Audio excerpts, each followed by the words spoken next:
I'm Jenna Seery, a bookseller and associate producer of Poured Over, and today I am so excited to be talking with Katherine Arden.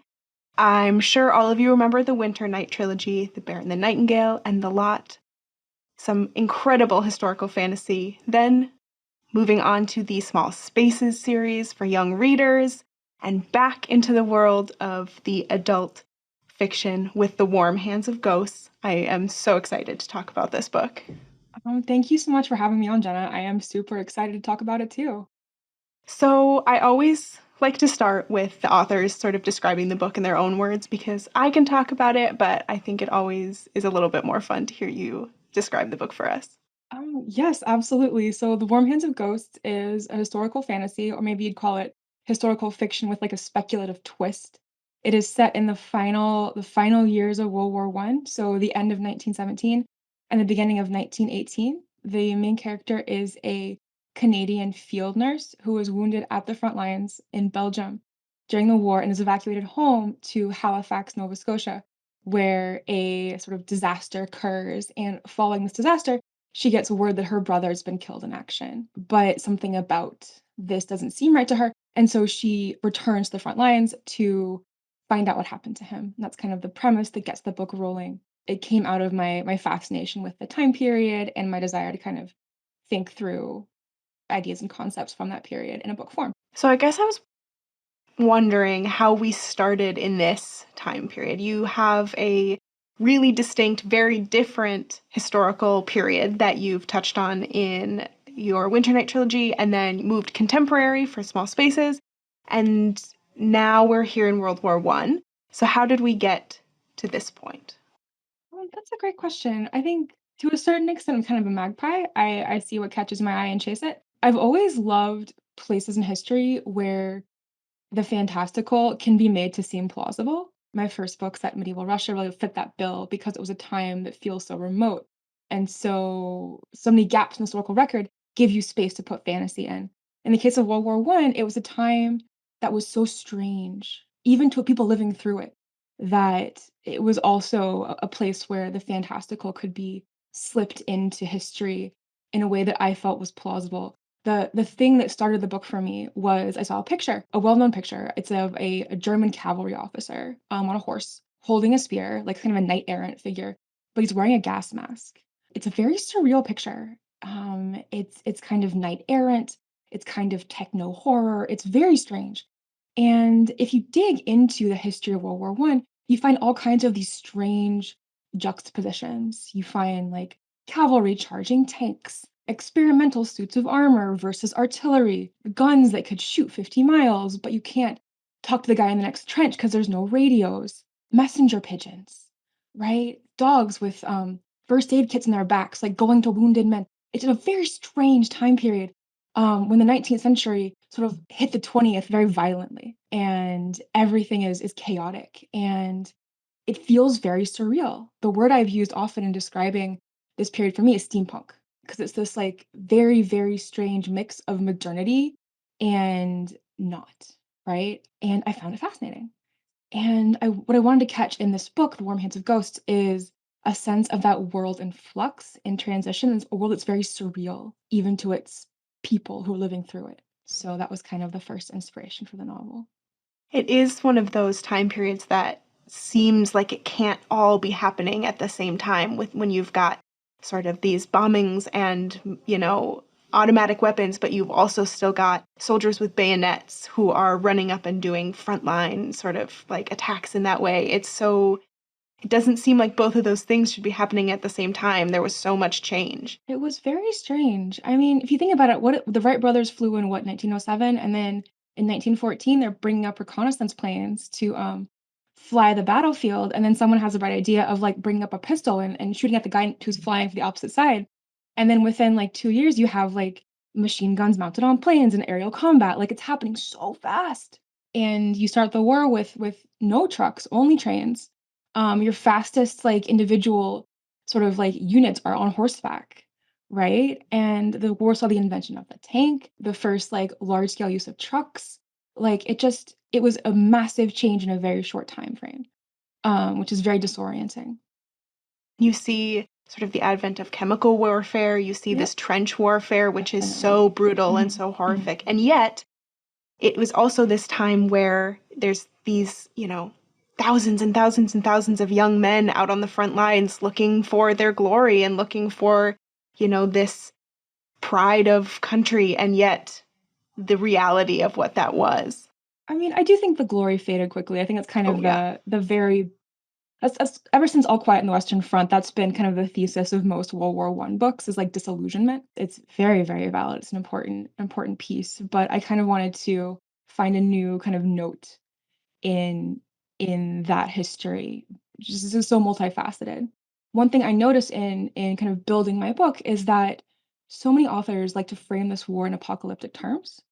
In part because very basically the war years map well onto the biblical book of Revelation, right? The four horsemen, death check, famine check, plague. There was the flu pandemic in 1918, which killed many people. War, obviously, it was just a time that felt like the apocalypse. Um, and that was kind of my way into fantasy, right? Because many authors before me had described the war in these kind of giant apocalyptic terms. And in thinking of the war along those lines, I remember this sort of one quote from the biblical book of Revelation, which goes something, and the prophet said, I saw a new heaven and a new earth, for the old ones had passed away. And so the question I felt myself volleying back was, did you see a new hell? Too, because that seems like you're missing part of the trio. Where's the new underworld? And it's funny because I think we did a little bit because the 20th century ushered in these earthly hellscapes, like the Battle of Passchendaele during World War One. Famously, I was in Dresden during World War Two, Hiroshima, Auschwitz, like these places that feel like earthly hellscapes, right? And it was interesting to me because in sort of classical literature, hell is a fantastical place, right? You have, the City of Pandemonium in Paradise Lost. You have the 9 Circles of Hell in, like, Dante's Inferno. You have, Odysseus visits the underworld in the Odyssey, et cetera, et cetera. And this transition from, like, sort of fantastical hellscapes to, like, earthly hellscapes felt like part of this sort of vague notion of the apocalypse that I was building in my head. And of course, the follow-up question that comes naturally is, what does the devil do in a hell made by people? Then what? And that was really the sort of fundamental question that drove the novel, especially the fantasy aspects. And I think, too, something we briefly started talking about right before we started recording was that there are not as many of these representations. We have many representations of sort of the later earthly hells, like you mentioned, World War II and Hiroshima, but World War I think, sort of goes underserved and underrepresented, maybe even in our consciousness. I think in the United States, especially since we entered so late and we missed, I think, a lot of the truly horrifying pieces of what that war was and sort of the longevity of it and what that meant on a grander scale. And so I think sometimes we're not as attuned to the scale of the losses that some other countries faced I post would World def War One. I would definitely agree. World War II was kind of the American war, for sure. I mean, they didn't get a World War One monument on the National Mall until 2018, the War Centennial. I think it's not finished as of now. So it's just not something that lands the same way for Americans. But at the same time, the largest American cemetery abroad is not Normandy. It's the Aisne-Marne American Cemetery in Belle, France, which is a World War One cemetery. Right. So definitely Americans were present in the conflict and they did perish there. It's just something that doesn't have the same resonance emotionally, I think, for some reason. And I think that there's, we've started to, like you mentioned, All Quiet on the Western Front, that sort of had its resurgence last year with that new film coming, the new adaptation, and there is some other literature and things, but there is sort of this fantastical element to the scale of it that I think lends itself very well, like you said, to additions of some speculation, of some fantasy. And I think anytime where there's a world in flux, like we were at that moment, where everything is happening so fast, everything's changing so fast, in certain ways, similar to how technology changes now, that we are constantly trying to keep up with Yeah. that constant change. And we are always, it feels like, maybe a little half step behind from what really is happening. And that's those little gaps are where the fantastical can slip in. I mean, My friends know I'm a big horror fan, and I think fantasy, in the same way as horror, one of the best aspects of these genres is that it allows you to embody and explore things that otherwise can't be embodied or explored. The best horror gives a voice and a shape to things that are disembodied, right? Emotions, feelings, terrors, right? And I think fantasy is the same way. You can give a shape to abstracts. And that was what I hope to do with this book and with especially the fantastical element of it is to take some of these abstract notions about change and about loss and about moving on and give myself a way to explore them concretely on the page. And that's one of the great joys of like the fantasy horror, like speculative genre of literature. I think something that allows the reader in so well is the characters that you've created to sort of bring us along into this world. I think without sort of the eyes of Laura and Freddie guiding us through these incredible times, it would be a little overwhelming, but you managed to give us this macro world, but also these micro, conflicts and struggles that really allow us in and to be like, oh yeah, maybe I can't imagine what this grand scheme of this war would be like, but I can imagine what it would be like to have these feelings about loss and grief and love that I wonder how those two voices sort of came to you and you created these characters. I mean, so Laura and Freddie are the protagonists of The Warm Hands of Ghosts, a book told in two perspectives that alternate chapters between this brother and his sister.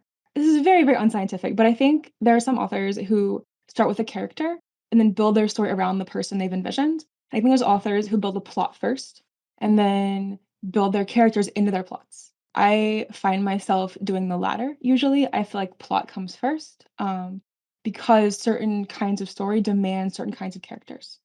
Right, and it's easier for me to shift my characters and have them change and grow to suit my plot than vice versa. And so from the get-go, I knew the kind of characters I wanted to make the story work, and that guided me in building their personalities. Often, characters will also surprise you on the page, what they say, how they react, and that helps build them as people too. I think sort of the biggest thing I try and keep in mind for attempting to build a multifaceted character is that heroes make mistakes and villains are human, keeping every single character's humanity in mind, which means they have understandable and relatable desires and aspirations, and the villains also have relatable desires and aspirations.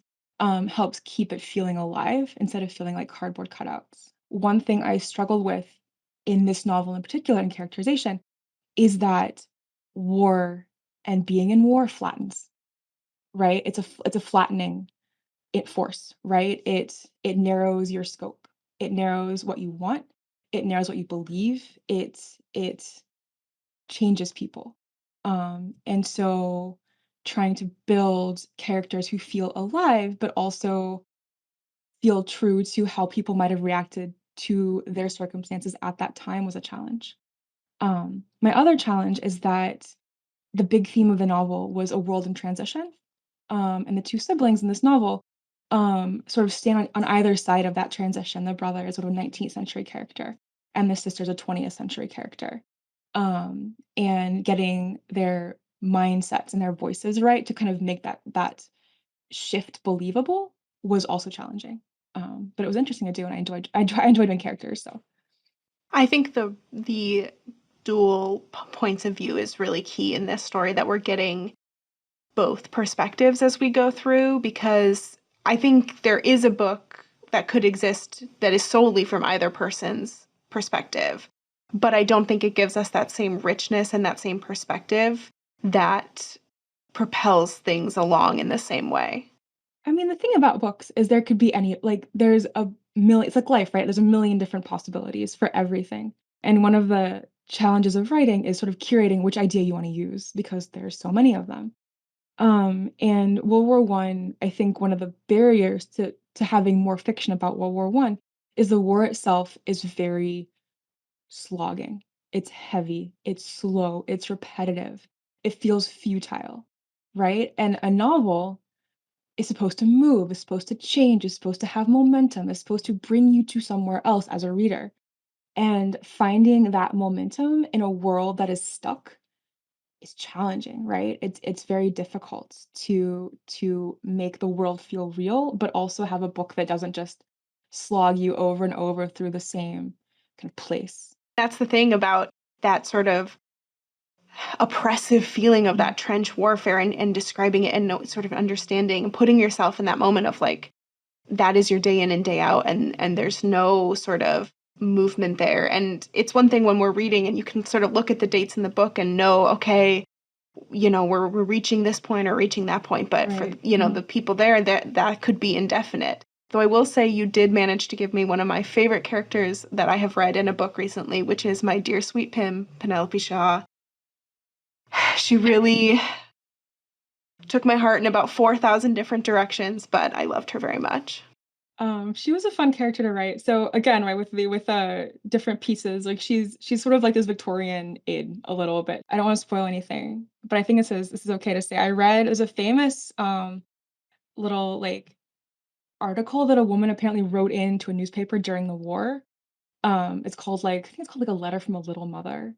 And it's very, very scary, this letter, because this woman's like, our dear sweet boys, we raise them and give them up to die.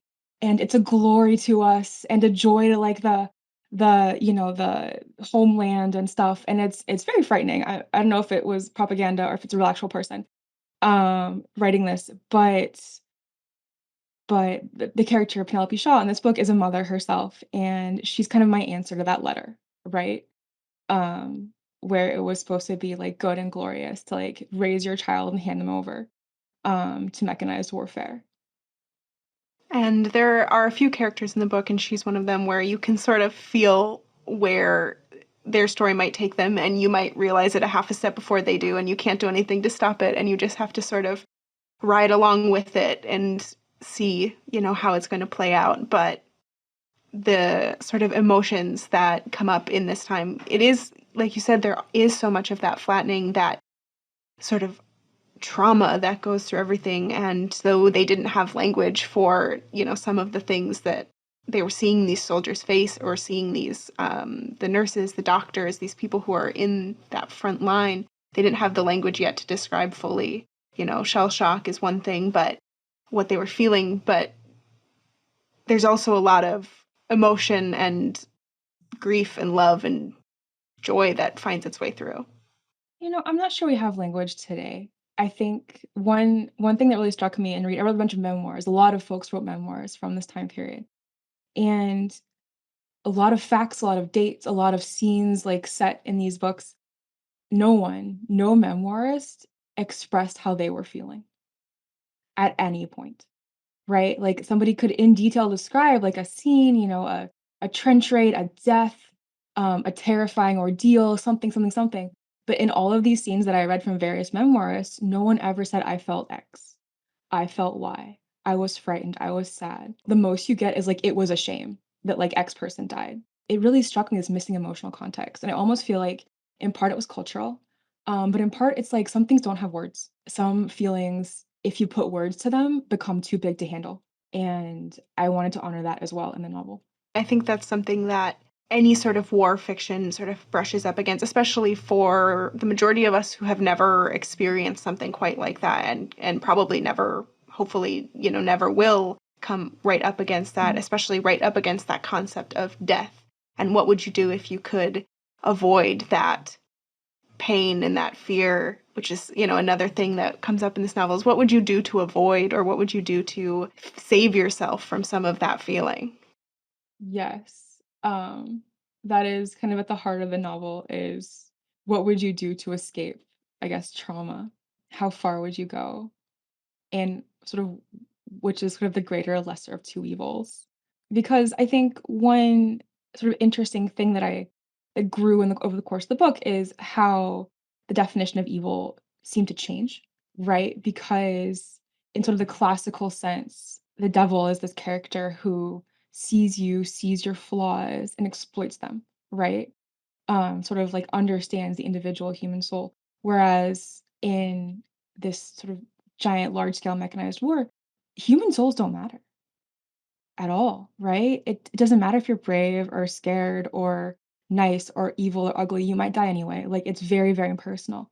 And the shift from, like, evil being intensely personal to being utterly impersonal felt very important and interesting to me. So, that was another kind of key foundation of this book. I do also want to talk about the Paradise Lost of it all and the influence of Paradise Lost on this as a text. The book has a lot of influences. I think Paradise Lost is a huge one. The Mikhail Bulgakov's novel, The Master and Margarita, is definitely there. A lot of World War One fiction has little pieces. There's a real foundation in Greek myth as well. There's a Orpheus and Eurydice vibe, especially a little bit of Hades and Persephone as well. It definitely is a book that has its roots in a lot of different things. For Paradise Lost in particular, I think one of the most fascinating characters you've ever read in a poem is Milton Satan, right? He's a character that I think Milton probably surprised himself with how interesting he became. Obviously, Milton made him that way in order to like show his readers how easy it is to fall, right? Because you as a reader find yourself being like, "Oh, this guy's kind of cool. He's fierce. He has goals. He's funny sometimes, like all this stuff." And I again was so fascinated by the idea of this colorful, interesting, very human character set in the bleak waste of a modern hellscape, right? They don't fit. And these places where they don't fit, I think created this sort of rich landscape of for a writer, I guess. And I know it feels like we're probably for our listeners, like we're talking around a bunch of things, but there's so many really good moments that I want readers to experience for themselves as they go through, especially involving some of these, our character of evil, we'll say. But at the same time, I think that the grandness and the scale of Paradise Lost and a lot of those other epics that you just mentioned really fit so well up against this backdrop of this huge mechanized war system.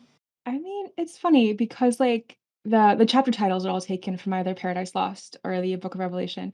And I feel like the grandness and the fantasticalness set against the reality sort of echo and emphasize each other a little bit. They seem to fit well. Just the size, I think, was something that made them fit, but also the dissonance too, right? Of the colorful poetry versus the realities of war. Like it was really interesting to put them together and challenging to get them to fit in a way that made any kind of sense. And I think it shows too, with not only this book, but with any of your work, the level of research and detail that goes in to sort of create this world.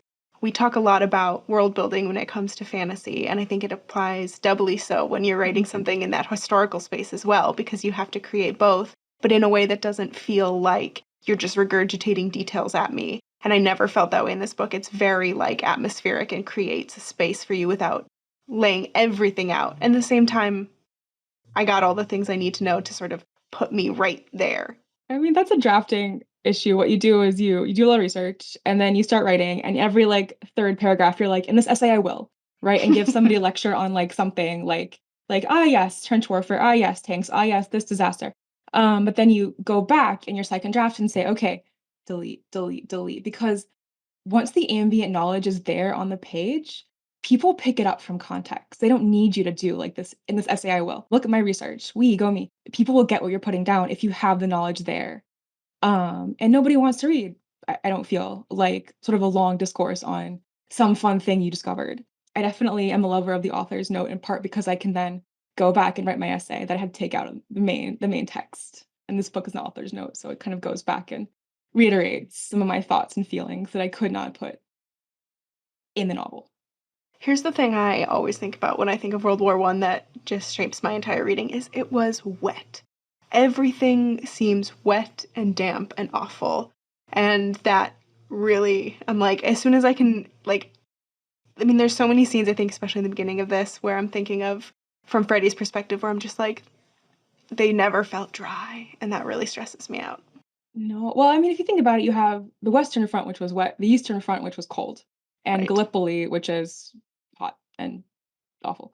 So the Western Front, I mean, a big chunk of that is because the British in particular had this sector in Belgium, which is this farmland that had been very, very swampy, and over centuries had been reclaimed from the water with these system of dikes and canals to keep the water out of the farmland.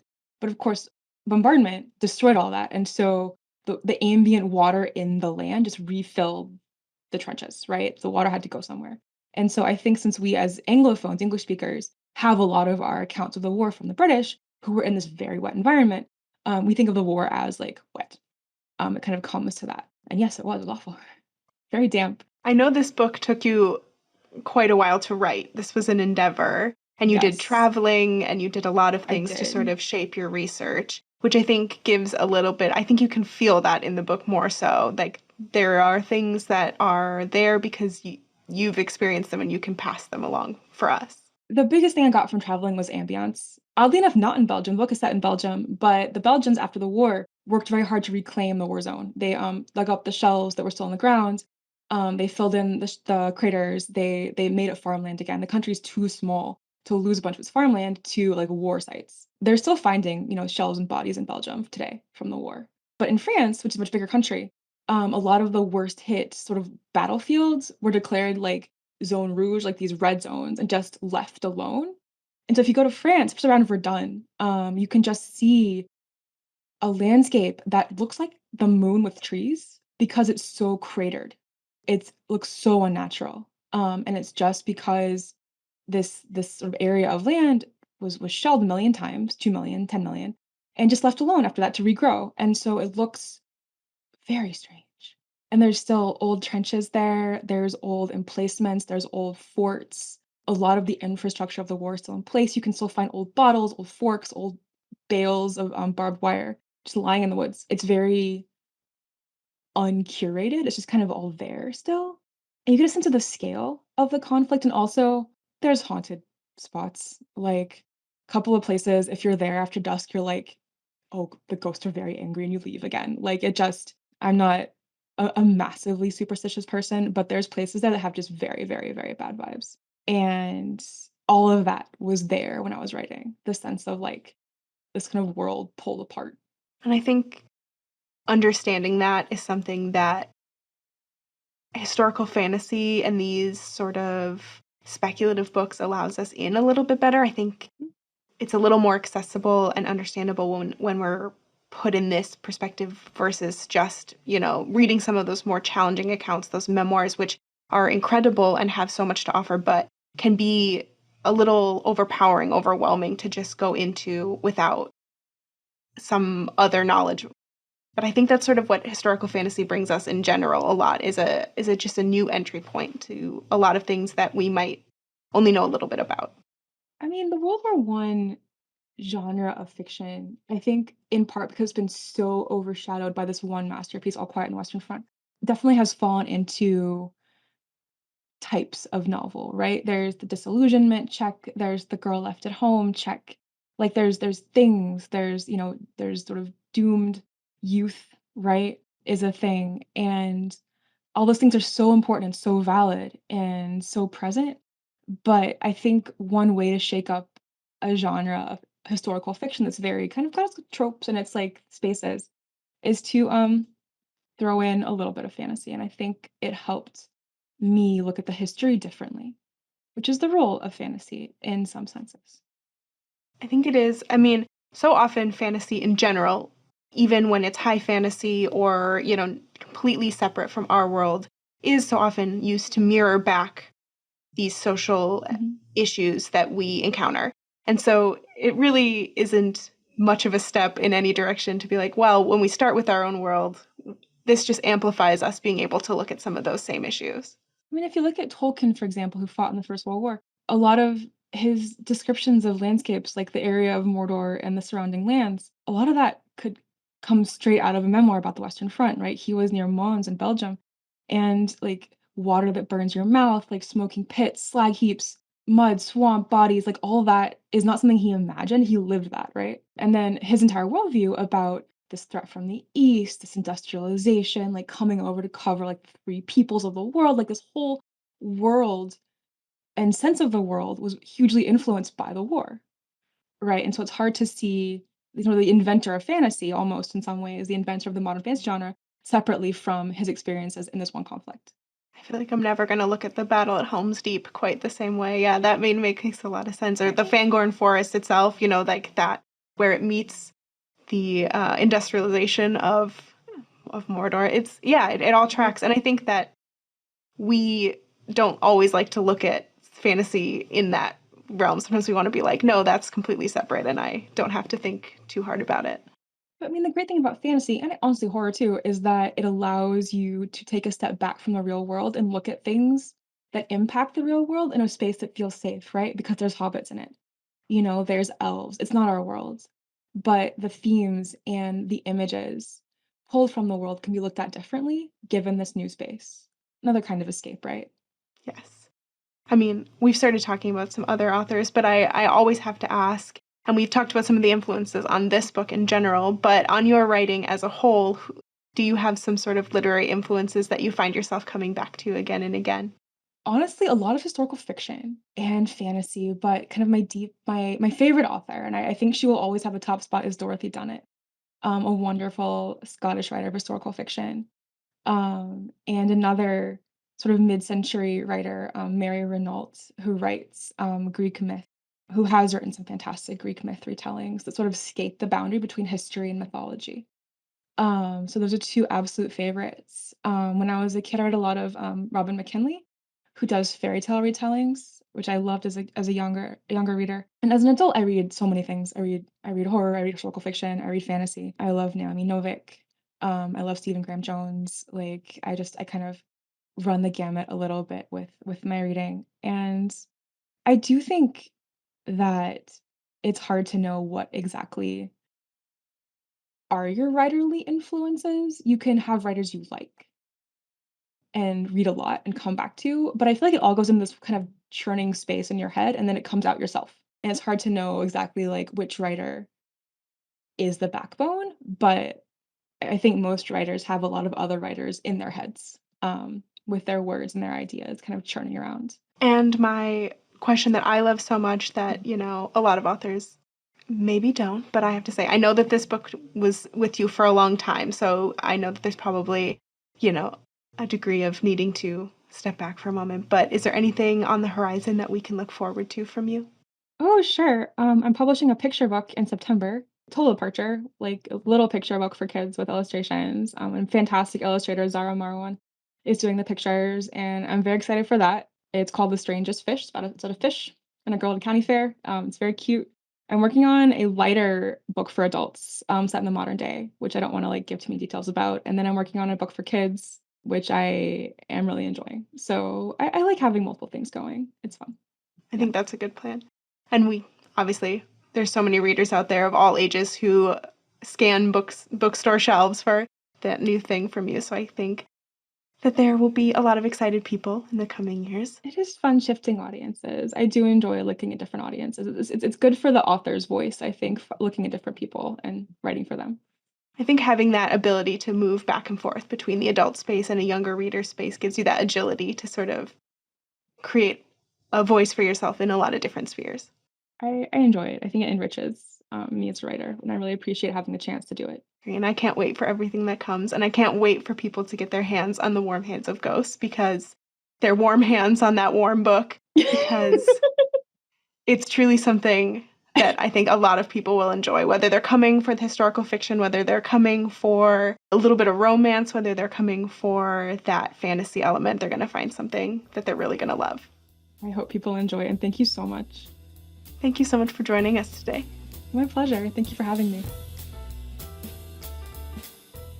I'm Miwa Messer. I'm the producer and host of Poured Over, and Yangsze Choo is back with a new novel. I'm so excited about this. The Ghost Bride was, at the time, we called the program the Discover Great New Writers program, and it was picked back in 2013. It's been so long since The Ghost Bride came out. And we're going to touch on it. If you haven't read The Ghost Bride, please go back and pick it up. It became a bestseller, so many of you have actually read it.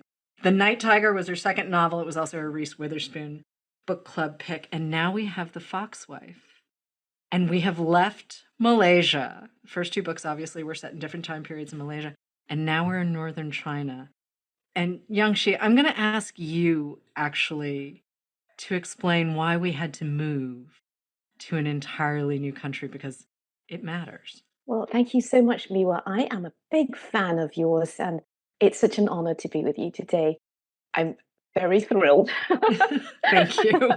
And that's a great question about why Manchuria, northeastern China, and it's all because of foxes, as you've probably deduced. The idea of the shape-shifting fox is common to both Chinese, Japanese, and Korean literature. But the ancestral home of the fox, I did a ton of research about foxes and the fox cult, the cult of the fox. Lots of rabbit holes to go down.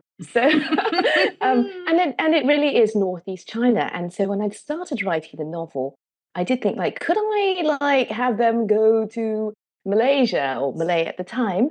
And I thought that doesn't make much sense. Right. And I'd been wanting to write about after two novels set in a steamy tropical locale. I thought it'd be really nice to have something set in the snow. So winter and snow actually features a lot in this novel. I was so pleased when I started The Foxwife and I realized we were going to get dual narratives, which you do particularly well. And obviously we are staying spoiler free in this conversation because this book is such a delight and there's so many interesting things and you zig a lot when I thought you were going to zag. I just had a really good time reading this book. So really the two characters we're going to focus on, there's a woman named Snow, whose name translates to Snow, and there's a detective named Bao. And eventually their stories come together, which we're not going to explain exactly how that happens, but eventually their stories come together. But you also very deliberately chose a time period in China's history where there was a lot of change coming and people weren't necessarily prepared for what that meant. And I really loved this idea too. So can we talk about why you chose the end of the Qing Dynasty? Yes, I'm so happy that you enjoyed that because I think in normal life one would like a calm life, but in novels, I think change and chaos is always interesting. I'm really sorry for the protagonist of a lot of novels. And I did think that, and by the way, in Chinese literature, like foxes and ghosts appear during times of chaos. Yeah. When a dynasty falls, they are considered omens or portents. So I thought it would be very apt that the novel is set in 1908. It is the last year of the Dowager Empress who's a former concubine who's been running the country. She's dying. China is in upheaval, it's being carved up. And the Northeast is actually Northeast China, which was called Manchuria at the time, was being fought over by the Russians, the Japanese, and also the Chinese, and the other different ethnic groups like the Manchus, the Mongolians. It's always been a very interesting area, which is right on the Korean border as well. So I thought if anyone was going to profit off chaos, it would be foxes. So that's why I chose that time period. I also think it's a time that isn't often talked about very much in historical novels. The last sort of piece of art that I remember really sort of directly dealing with this period is The Last Emperor, that Bertolucci film. And Yes. I think that film is like more than 40 years old. I think that came out at like the end of the 80s. I think it's a really old Yeah, that film at totally this point. dates me too. Right? No, I know. It's just like, oh, okay. And I have to say, like, I did quite enjoy it. It is almost 4 hours long.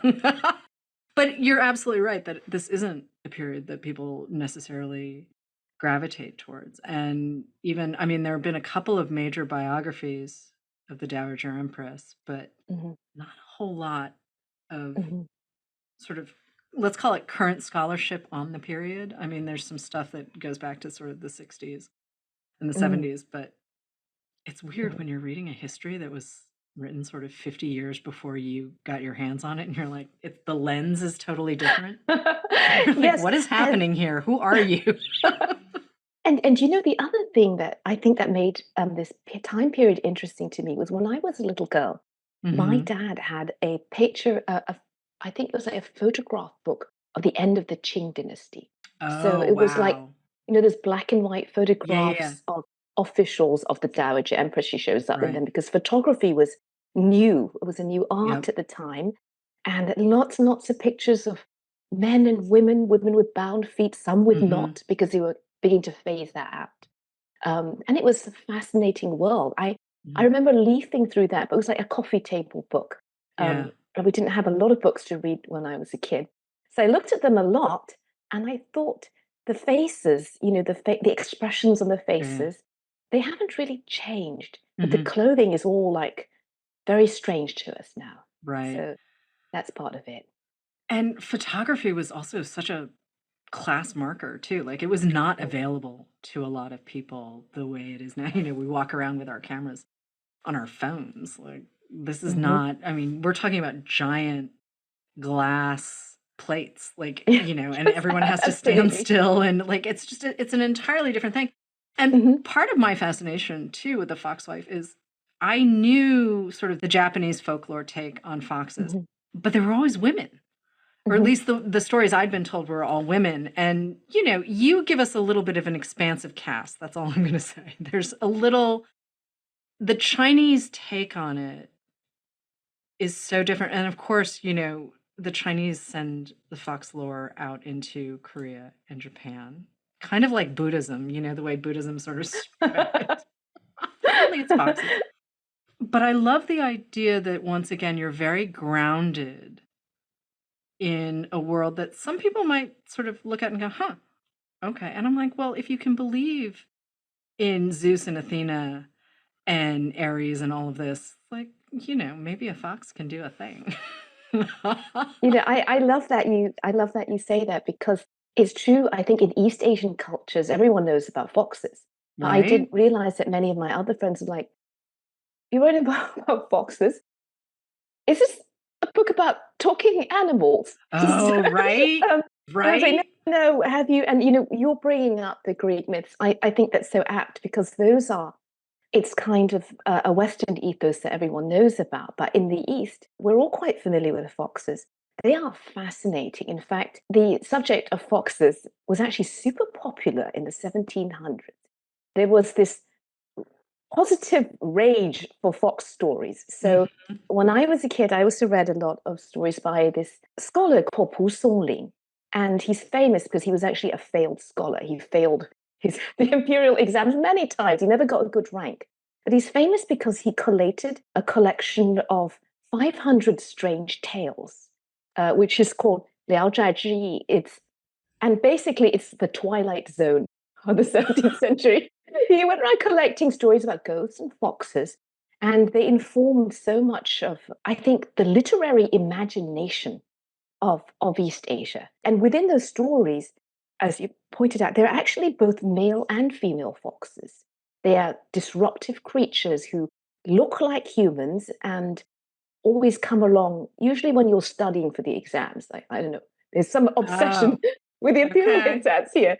So I always wondered, when I read these stories when I was a kid, I always thought about, why do the foxes come? Why do they care about humans? The stories are very human-centric. They are also patriarchal and male-centric, because the protagonist is usually a scholar who's studying alone. The archetypal, the tale is like, and then there's a knock on the door, and this beautiful woman comes and disturbs his studies. Oh my goodness. But I was always fascinated by what happened on the other side of the door. Who were these creatures? Why did they bother? And what happened in their own complicated lives? And while I was researching this book, it was, by the way, very fun to research, because I not only looked into a lot of scholarship about the cult of the fox, but also I read a lot of purported first-person historical encounters with foxes. Not just I know you're like, wait a minute, it's just like nowadays, people be collecting stories about ghosts, and they were in the Ming and Qing dynasties. There were people who were very obsessed with foxes, and they would go around interviewing people. I also read a number of also Japanese accounts. The thing that struck me with these accounts is that they're all very peculiar. Very strange. I think this is really important because, Asia sort of has this everyone's very well behaved and polite and all of these other things, and everyone plays by the rules. And I'm like, well, let us tell you a little bit about the literature because it gets super weird. And also, people genuinely believe this. If you don't have a way to explain a weird thing that has happened to you, why not ascribe it to a fox? In the context of the 1700s, it makes perfect sense. You don't have an answer for it. Something goes boom in the woods. And also, I mean, I might not be the only person who's ever heard videos of foxes on like YouTube, and this screaming of the foxes sounds very weird. It's Yeah, and very they sound like disconcerting. women. They sound like women in It's, distress, I mean, right? Very you can disturbing. see where it comes from, right? Like Yeah. this whole idea of foxes overlapping with people. But I kind of like the idea that these stories are so weird. Like Japanese ghost stories, not meant to be read in dark spaces. Like leave all the lights on, lock the doors, close the windows. They're freaky. You got to tell a story, right? I mean, I really do love the idea that you were reading all of these first person accounts. I think it's great. I could tell you a lot of them, and they're very, like I said, they're very odd. They're disjointed. They don't always make sense, but the disjointedness and the strangeness makes them feel almost real. Yeah. I mean, I'm sure whoever was recounting them thought that they were real too, because it's not like if you were making a story, you wouldn't actually make a narrative in which someone throws bricks into your courtyard. So when I wrote The Foxwife, I put in as many of them as I could without going overboard. I think it speaks to our fascination with the unknown. You mentioned my previous book, The Night Tiger, and I do love animals. I'm really interested in animals. Yeah. And I'm also interested in the fact that I think as humans, we're always trying to figure out our surroundings. So when you meet the idea of an animal that can change into a human, in some ways, it's sort of us trying to assess a stranger.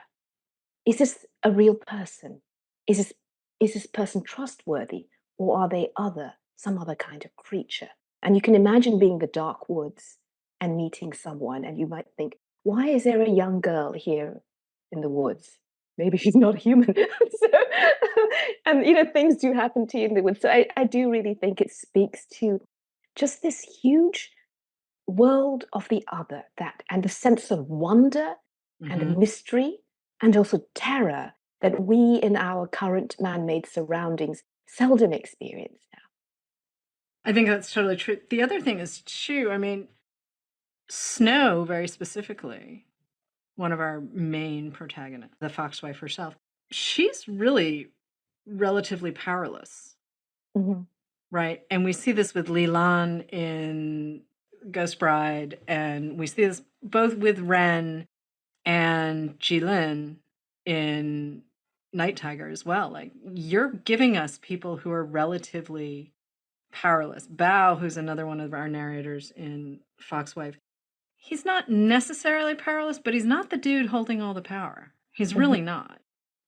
And the idea that these are the people you're centering the narrative on, right? They're not really the traditional heroes, heroines, center of attention in their world, right? And it's really kind of fun to watch them figure out, right? You put them all under pressure in different ways, but the three novels do kind of sit in this continuum. That's very insightful, actually. I didn't set out to do that, but I do see that. And like I said, we all like peaceful times, but the protagonists in novels, difficulty makes a story interesting. And it is true that I think most people historically did not have much power. And you're right that I think women are very vulnerable, children and old people, because Bao is old as well.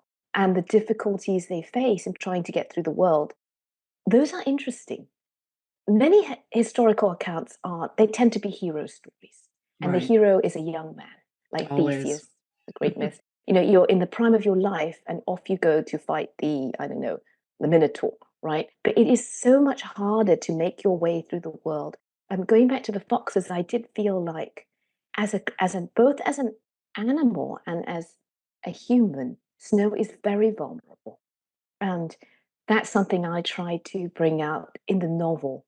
The foxes, rather than being omnipotent, are always afraid of being caught, boiled, skinned. These are all things that they talk about in Chinese literature as well. And when the fox was caught, it was blah, blah, blah. And I thought, goodness, if you were reading this history, as a fox. It's very alarming. And I think that's why she says in the novel that whenever humans encounter something new and strange, their first instinct is to kill it. So I thought that was very interesting. I was surprised by how vulnerable she feels, sort of in the context of the fox culture and community and everything else, because again, they're presented as tricksters. They're presented as the ones who can talk humans into, maybe making some decisions they might not otherwise. That in fact, somehow they're given power. So that flip to me was really interesting. It was not what I was expecting at all. And I did get very attached. And I knew what you were, when I got the galley, I was not concerned that I was going to get, I'm not a Watership Down person. I'm glad the book exists. I know there are many, many fans of that book. Rock on, that's great. I'm delighted that that book works for you. I mean, I loved Paddington when I was little, sure. But, you do, or I got to a point where I was kind of like, not for me. What you're doing here is sort of turning folklore and history on its ear completely. And, there is that moment sort of towards the end of the Qing Dynasty where there is an actual exchange between sort of cultural exchange between students who are going from China to Japan. That gives our story a little bit of movement. You've got some class things happening that gives the story a little bit of movement, but it's also a detective story. And Yes. I mean, like, it's a straight up old school kind of, and there is this long sort of tradition too of detective stories throughout Asian literature. I was really enjoying it. I was like, okay. And it's not quite, Poirot or Miss Marlowe, like we're not talking, but watching Bao sort of figure out where he's going and what's going on and watching him put the pieces together. Sometimes I was a couple steps ahead of him. Sometimes he was maybe a step ahead of me. But can we talk about balancing Snow and Bao and their POVs? Because obviously they are going to come together at some point, and we're just going to leave it at that. But it seems to me like you were having a really good time writing this book and that you had a really serious sense of play while you were creating this world. Oh, well, thank you for your kind words. I did actually have a lot of fun with this book. I think Night Tiger dealt with a lot of rather heavy themes. Yeah. And when I was done with it, I thought I want to write something cheerful for once. Tragic things do happen in this novel as well. And I do also feel that, part of this time I was writing the novel, COVID was going on. And there's just so much, even today, I mean, horrible things happen in the world all the time. And I did feel like for many of us, reading is kind of escape. Sometimes I just want to escape. And when I wrote this novel, I was thinking about that. The detective part, yes. I am also a big detective novel fan. I grew up on a steady diet of P.D. Right. James and Agatha Christie. Okay. And so there's always like, at one point, I think for Night Tiger, my editor was saying, don't you think there's been a lot of dead bodies? And I was like, I was thinking of, and then there were, and I was like, shouldn't there be at least 9? No, I haven't got there yet. But I wasn't planning this to be a Right. dual point of view. Actually, it happened, I was writing, I'd written the first chapter and I sat on it. And then I wrote chapter 2 and suddenly a detective appeared. I don't know. I mean, this kind of thing just absolutely horrifies my husband because he says things like, why don't you have an outline? Everybody else has an outline. And it would save you a lot of this crying and rolling around on the floor. But the detective appeared and I thought, there's a detective and I can see him. And so I love that you referenced, the East Asian love of detective novels. You're absolutely correct that China has a long history of detective stories. And so does Japan, especially around the turn of the century with, Edgar Allan Poe and people like that. I spent part of my childhood in Japan. And I was listening to some of your earlier podcasts. I think you have a connection as well with Taiwan and Japan. So there was just like a big explosion in mystery writing. And I did love putting that in because historically it fit with the time. And I also thought it fits in with the nature of how you think a fox would be. Like they'd be deeply interested in like detective novels if they had to read anything. Well, and just the structure too, the way you cut back and forth. And I really liked the way the story unfurled. I kept being surprised. Yeah, I'm trying to dance around something sort of very specifically because the way you bring everything together works so well, but I'm slightly concerned I might give something up, and I do not want to do that. So I'm dancing around this for a second, but the way you talk about where people live or how they behave towards each other, I mean, this is all sort of status stuff that you need to know in the back of your brain as you're writing about these characters. And of course, Snow is the ultimate outsider, right? But yet, she's been around for more than a minute. She's figured out some stuff. So watching her struggle a little bit is really interesting because she's doing a little bit of the, well, I should know better. And then she's like, well, but some things don't change. And you're just kind of watching her figure out. And then she has a couple of moments where she's like, listen, no, you people, let me explain some things to you. And I loved watching her journey and that interiority that we get between Snow and Bao. And the way this world sort of unfurls is just, it's so satisfying. And you've alluded a couple of times to the amount of research you had to do just for the Fox stories alone, but you clearly know your history as well. And how do you sort of bring all of this together, right? Ultimately, you want to tell a story. Ultimately, you do want to be entertained. But we can't really separate the entertainment piece from the actual, like, what we know kind of thing, right? It's like, it's not like you're dropping a flying saucer in the middle of Manchuria in 1908, right? Like, and, that can work in other books, but that's not the book you're writing. So I just want to talk about pulling all those elements in because, again, no outline. You're pantsing the entire novel.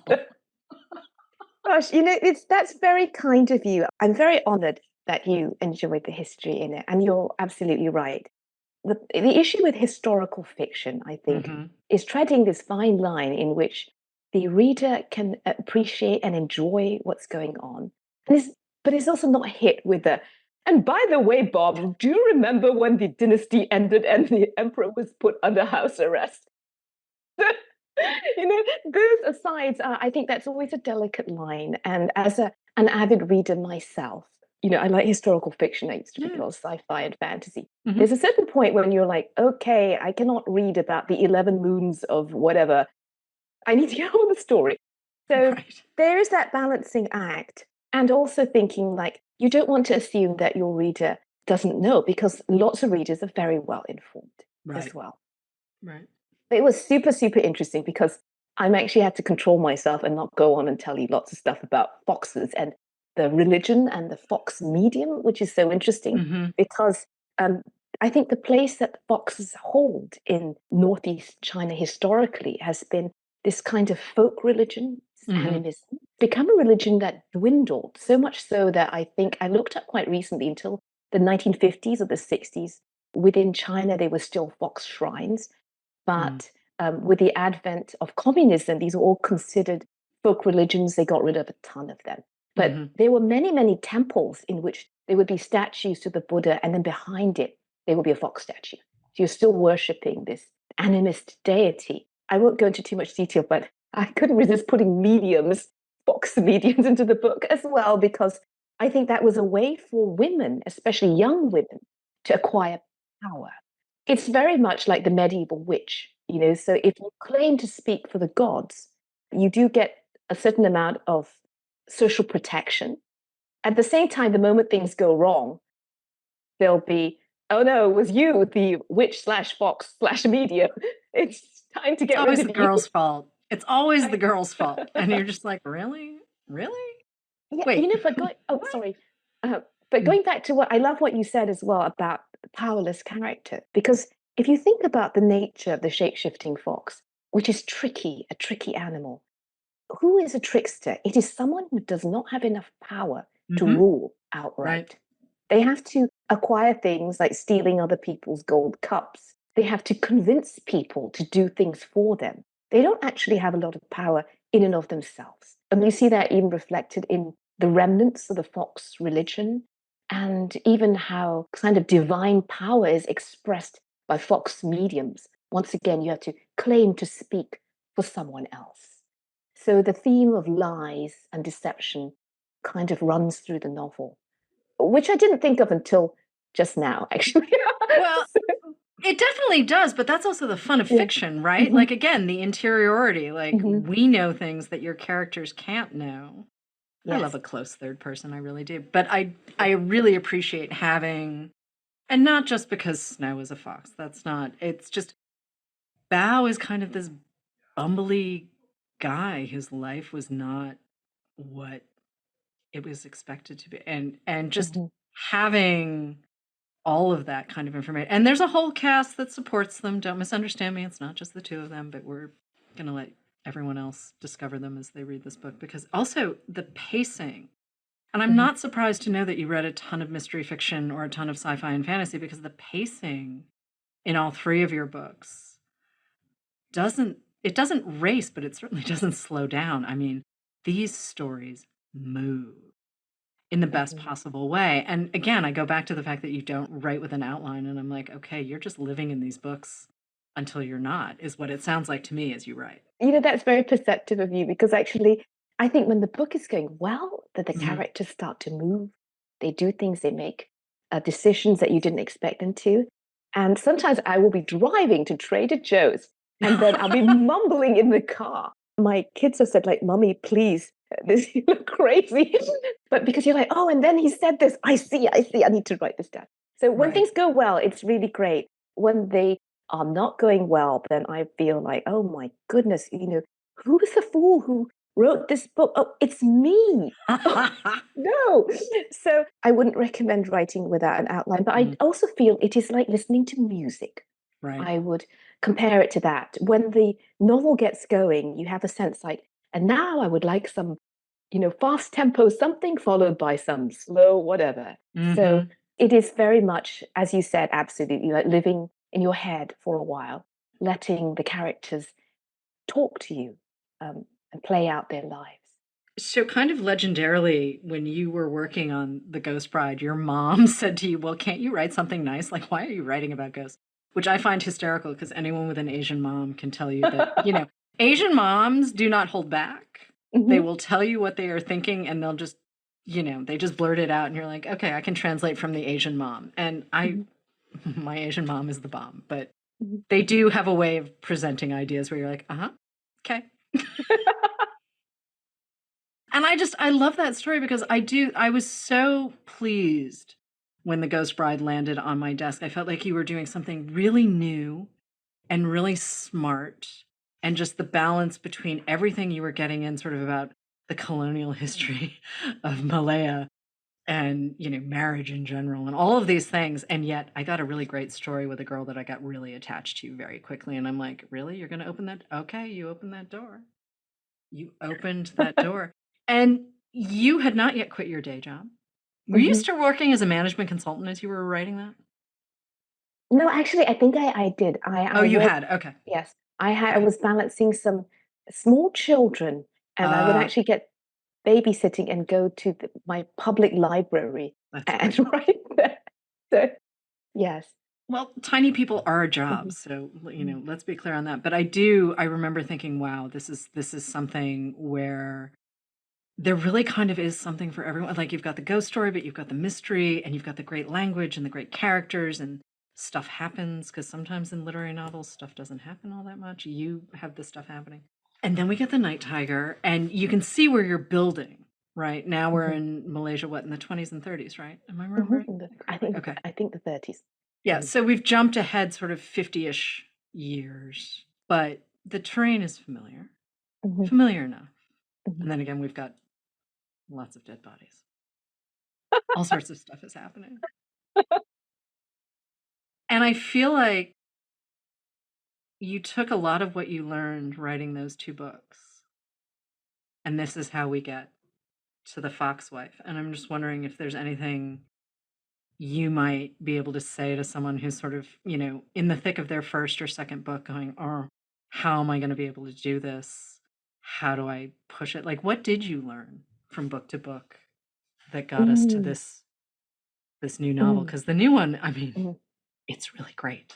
Oh, thank you again. You're too kind. I'm embarrassed now. So, um, Sorry.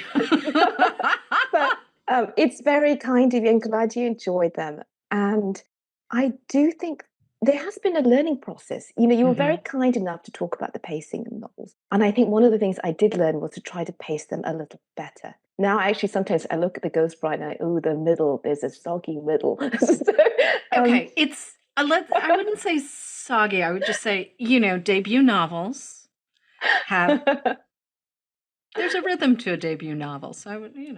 Yeah. But one thing I did also learn was to Mhm. cut. So Yeah. each of those novels went way over word length. They were all Okay. about maybe double what they should have been. Mhm. And The Foxwife was the longest. So my long-suffering agent had said, you've got to cut this book. And I thought, but I have so many anecdotes, and I don't know whether you've noticed, but the margins of the novel are a little bit wider because I wanted to fill them like Jonathan Strange and Mr. Norrell with Which is lots a of fancy. really good choice. I It's a really know. good choice. For this book, it's a great choice. We are going to come back to the footnotes though, but it's design-wise and also just creatively what you decided to do. It was very smart. It was very, Oh, very smart. thank you. But I actually wanted to fill it with Fox stories, and I had to tell myself to stop. So that was one of the helpful things. And Mhm. secondly, I think when writing, and I am by no means an expert, I do feel like the moment that you yourself start getting bored is when you've got to stop. Yeah. So you've got to keep going on. I think the reader can tell that you're writing about, oh no, this train ride is going on for too long and I don't want to Yeah. read it. So then you've got to cut. And one of the wonderful things that I discovered with the 2 points of view, which I Mhm. didn't realize until I started writing like this, is that you can cut much faster to the Yeah. action. And then there's less with one person point of view, sort of like, okay, now I've got to get on the bus. And with this, you can be like a month ahead, half a country away, Mhm. across the ocean, this Yep. was happening. So it's very handy and it's been fun. Yeah. Well, especially too when travel is, trains and boats and rickshaw. Like Mhm, travel is not very fast. There's a lot of walking. People had to walk. I mean, you still have to get folks from, the outsides of houses to the insides, and not mhm. just the inside, but you have to get them past the guest sort of rooms where you would sit and wait, but like you Mhm, actually have to get them into the house, and that's a mhm, whole different thing. I mean, there's mhm, there's a lot happening here. mm, Are you working on a new thing? I mean, I know you take your time between, it's mhm, roughly 4 years between each book. It's not mhm, like it's, forever and a day, though. I am mhm. still having a moment with really 2013 Ghost Bride? Really? It was that long ago? Yeah, it's amazing. That's a trip. That is, Mhm. my brain is kind of doing the time is a construct. But are you working on something new? I am. I'm working my fourth novel. Okay. I haven't made much progress. I hope my Oh. agent is not listening to this. Sorry, Um, Jenny. I'm going very slowly, but I am working on another novel. I think it might be about ginseng or Hmm? plants. And Okay. my husband's like, please don't tell people this. Nobody's, one of my favorite programs is the BBC's GQT, so Gardener's Question Time. And he said, please do not do this. I was like, it's fascinating. So I am working on that. I don't know whether it will actually go anywhere. So I, being you honest know, with you, we'll see. It might also be set in northern China again. yeah. I think it will be a historical novel as Mhm. well. I don't know. I feel like ginseng could still, I mean, because you're essentially writing about the people, not the actual plant. I mean, it's more about the Mhm, stories around the plant, but there are some mhm. crazy stories that go with that plant too. And there are some Absolutely. there's Yes. some stuff if you think about like, Yeah. classical Chinese medicine and things like Mhm. that, but also like there's certain varieties of the ginseng that's crazy expensive and blah blah. Well, you know what I was interested in is that ginseng looks like a person. Yeah, it does. It's And really weird. I've It's often super thought that weird. the idea of the mandrake is very Yeah. similar to that of the ginseng. Hmm. And as you pointed out, there's so many strange stories about Yes. ginseng that becomes human. Hmm. Now I'm moving into other eras, but I do think it's really interesting that we as humans try to see our reflections all in everything, Right. you know, in clouds, in plants, in Hmm. animals. And I think from every perspective, you get a different slice of Hmm. human nature and Yeah. also what our joys, our hopes and fears are. It feels like a very you novel, to be honest. It just, why not play with these ideas that we, we ascribe human character. I mean, that's animism in general. It's like, Mhm. that's been sort of religious doctrine for lots of cultures around the world for a really long time. And, maybe some people still actively practice it and some people don't. But I also think that the wonder of the natural world, which yeah. is something that we don't think very much about in a man-made surroundings. Hmm. So when I was a child, I always liked to go out and wander around. And, when we lived in Malaysia, my dad took us to the jungle a lot. Right. And also when we lived abroad, I would always go to the woods and the forest. And when you are there, you feel very small. The world is more important than you. And it is also at the same time a very freeing experience. I think that nowadays there's some term for it, like forest bathing. So, That is totally, there is this idea in Japanese mhm, culture that you just have to get out of the city mhm, and go walk through the woods and it will reset whatever's bugging mhm, you.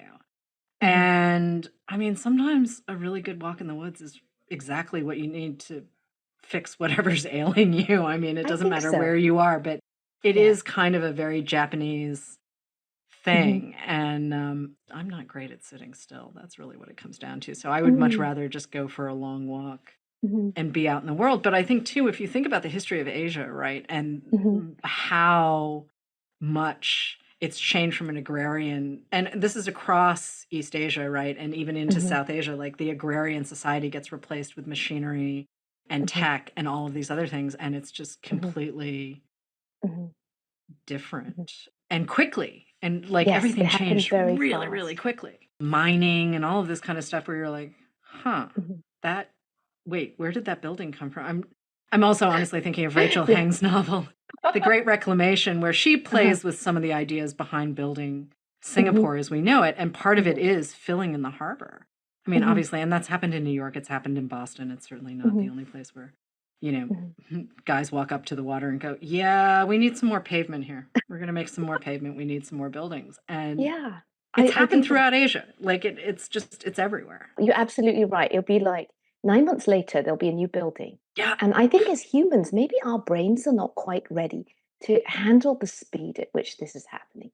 So Right. as you were talking about walking through the woods, walking through a landscape that you cannot control, Mm-hmm. I think is a very interesting experience. It is a humbling experience. And it's one which is kind of refreshing because then you no longer feel. I do think that there is a certain narcissistic quality about Mm-hmm. humans, which we can't help. But at the same time, being relieved of that, for example, seeing a tree that is massive and ancient and old, it is actually both uplifting and kind of joyful. We stop thinking so much about what's going on in our own, like, little ant-like human lives. But those places and times are becoming increasingly rare, Yeah. as we Yeah. build up the landscape. And I don't know what will happen to that in the future. Well, and not everyone has access the way Mhm, they used to, simply because in some cases you have to travel to a national park, mhm, and not everyone can do mhm, that. I try to spend time in the desert in Southern California, and mentally it just the mhm, desert is a very weird place, and I'm certainly not backcountry hike. I am not meant to do mhm, that, but is it quite nice to wander around and have a nice walk and then, mhm. go home? And I think Sure. also see things that are older than us. Yeah. Even in cities, when there are trees, they're not that old, unless Right. it is a very old city, you know. So, for example, in Tokyo, you'll find old trees, Mhm. Mhm. but in the Bay Area, not really, not so Yeah. much. You might have to go up, to Muir Woods or something. I think seeing things in nature, things that remind us that we're not alone, Right. and that is actually very refreshing. Hey, can we talk about influences for a second? I know you mentioned Mhm, P.D. James and Agatha mhm. Christie, and I love that. But obviously, they are not your only influences. And I'm just wondering who some of the other writers you might pull from. I think that one thing that Haruki Murakami does really well, and also Banana Yoshimoto, is She's this great. sense of the extraordinary happening in the ordinary. Yeah. I like that. I think that I've always been searching for tales of wonder. Yeah. And that is perhaps a universal kind of human liking, because wonder tales, fairy tales, these are all things that we like.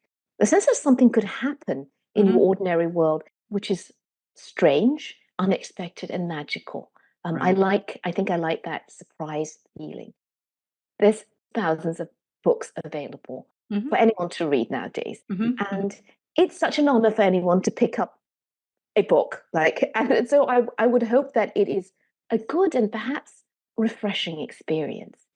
Well, given the characters that you deliver to us and the stories that you tell, I think people are in for a treat with The Foxwife. Before I let you go, so The Ghost Bride was on Netflix, and it's a very different experience from your book. It's fun. It's that whole Asian television film thing where you get the romance, you get the comedy, you get the action, you get everything. And, sometimes we try to do that here and we don't quite hit it. And I feel like The Foxwife really has that spirit.